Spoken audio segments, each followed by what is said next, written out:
Hey, I'm Leslie Turner. I'm a mom, a somatic practitioner, and an intuitive coach. This is the Intuitive Drop, short conversations about emotional truth, the nervous system, and living from your intuition in real life without losing your mind along the way. Let's drop in. Hi, everybody. I want to start by saying I almost didn't record this episode. Now, it's not because I didn't have anything to say, but because I'm kind of in the messy middle, I suppose, of something that's going on with my body. And I don't have clean answers yet.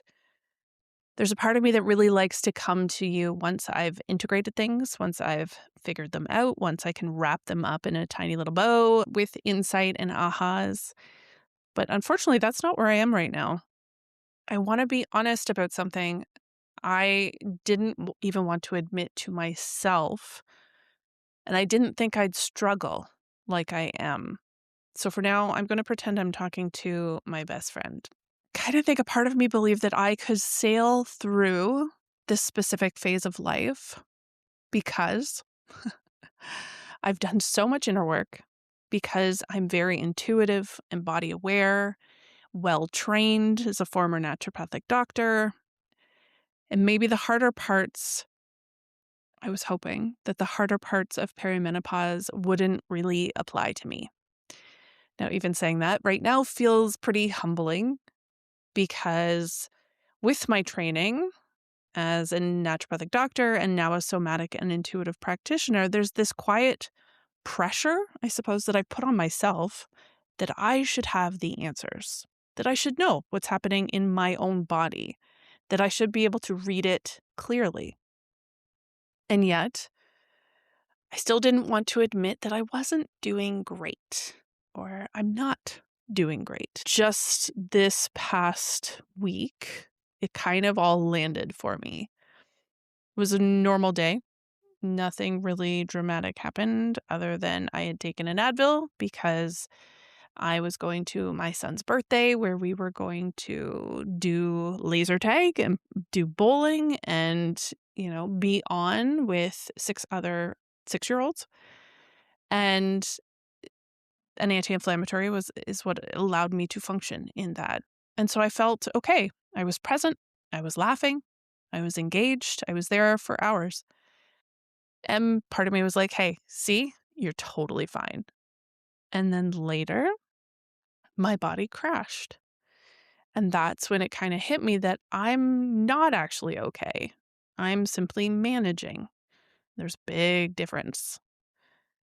Another thing I started to notice was how cyclical this all was. There were very specific days of my cycle where I felt very reactive, shorter tempered, more irritable, days where I'm quick to snap at my husband, at my son.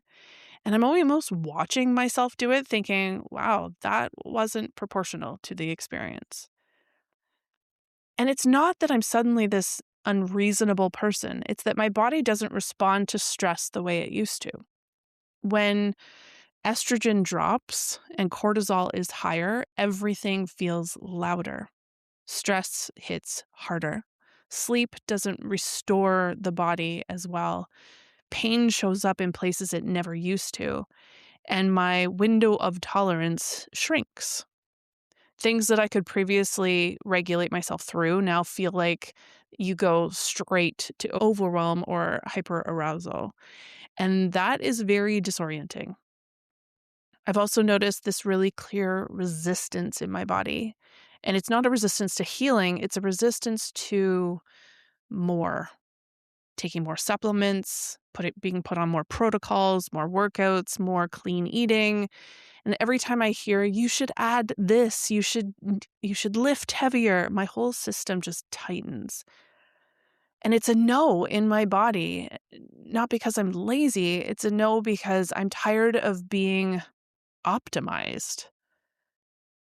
Those sugar cravings, holy smokes, they have been loud and persistent and not subtle. And the pain is very real.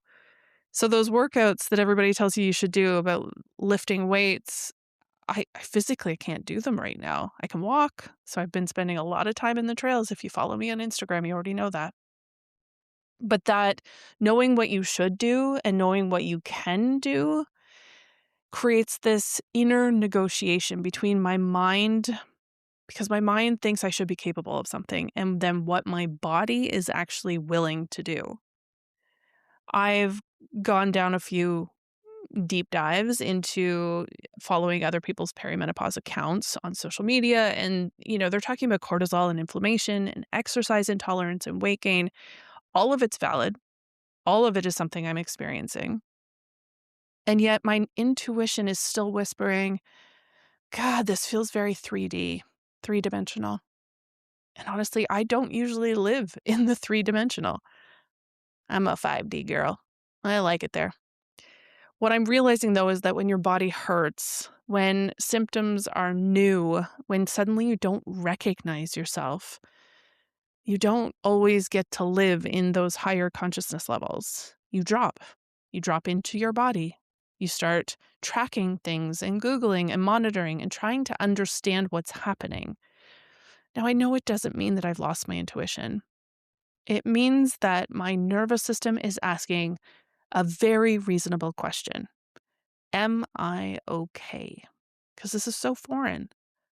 I don't think people are talking about this enough, the people that came before us. There was shame attached to perimenopause and the changes you went through, and you kept it quiet from yourself and your husband and your friends because you thought maybe you were alone in this, but no, you're not. So this week, I'm staying in the 3D a little bit more, and I'm doing blood work. I'm doing a mammogram. And it feels like kind of a surrender. Not because I don't trust my intuition, but because I can't right now intuit my way out of uncertainty. Now, there's a big part of me that knows tests will not tell me definitive answers.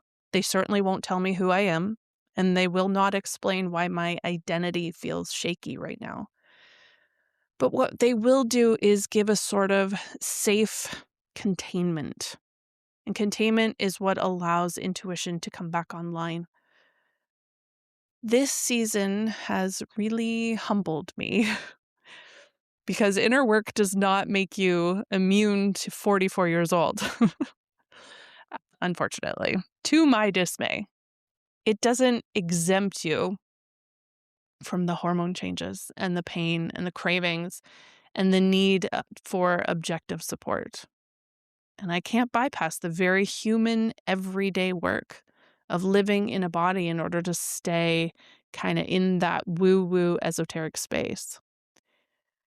Okay, I'm not sharing all of this because I want a flood of advice coming at me. I'm not asking for your protocols or you should try this. I know what is meant for my body will come find me, or my intuition will lead me there. But I am sharing this because I know I'm not the only woman quietly managing and wondering why it feels harder than it used to. If you're listening and you feel really stuck in those physical symptoms right now, you're tracking things, and instead of stepping into expansion, you're like, man, I feel stuck. Well, I got to say, you're not failing at life because you feel this way. You are responding. And sometimes the most intuitive thing we can do is stop trying to transcend the body and actually listen to it. I don't have a neat ending for this, just blunt honesty. And if you're in this season too, you're not alone, and you're absolutely not doing it wrong.